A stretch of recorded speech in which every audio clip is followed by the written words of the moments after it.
तुम्हाला ना मी गोष्ट सांगणार आहे हा. चला तर मग आपण गोष्टीला सुरुवात करूया. एका डोंगराच्या पायथ्याशी एक गाव होते. त्या गावात एक पुजारी राहत होता. तो रोज सकाळी उठून देवाची पूजा करायचा, भक्ती करायचा, अभिषेक करायचा. हा त्याचा रोजचा दिनक्रम होता. तो देवावर खूप भक्ती करायचा, त्याचा खूप विश्वास होता देवावर.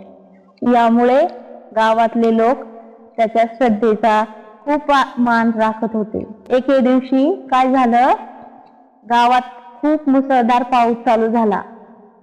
पाऊस एवढ्या जोरात पडू लागला की अर्ध्या तासातच नदीला पूर आला. गावात पाणी शिरले.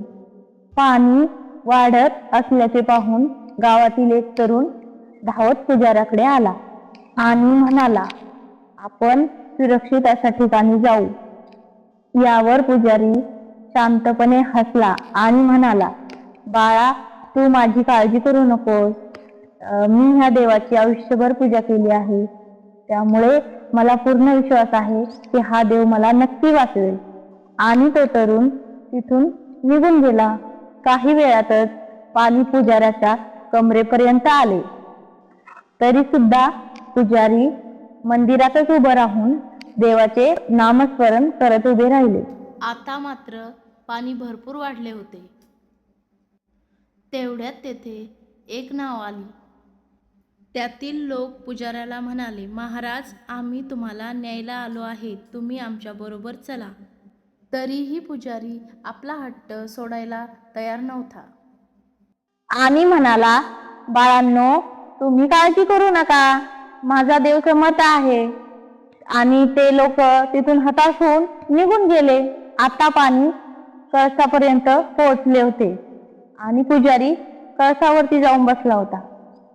तेवढ्यात तेथे एक हेलिकॉप्टर आले. त्यातील लोक पुजाऱ्याला आरडाओरडा करत बोलवू लागले आणि म्हणाले, आम्ही तुम्हाला वाचवायला आलो आहे. आता तरी तुमचा हट्ट सोडा आणि आमच्या बरोबर चला, आम्ही तुम्हाला घ्यायला आलो आहे. तरीही ब्राह्मण आपला हट्ट सोडायला तयारच नव्हता. शेवटी हेलिकॉप्टर मधील लोक हताश होऊन तेथून निघून गेले. पाणी एवढे वाढले होते की पुजारी पाण्यात वाहून गेला आणि त्यातच त्याचा मृत्यू झाला. मृत्यू पावल्यानंतर जेव्हा पुजारी देवाच्या घरी गेला, तेव्हा देवाला रागाने विचारू लागला, का रे देवा, मी तर आयुष्यभर तुझी सेवा केली आणि तू मला वाचवायला सुद्धा आला नाहीस. त्यावर देव त्याला हसून म्हणाला, अरे वेड्या, मी तर प्रत्येक वेळी तुला वाचवण्याचा प्रयत्न केला. पहिल्यांदा मी एका तरुणाच्या रूपात आलो, पण तू तुझा हट्ट सोडला नाहीस. नंतर मी बोट घेऊन तुला एका मानवाच्या रूपात घ्यायला आलो, तरी सुद्धा तू तुझा हट्ट सोडला नाहीस.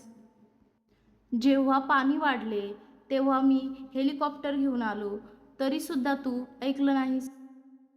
यावर देव त्याला म्हणाला, यात माझी काही चुकी नाही.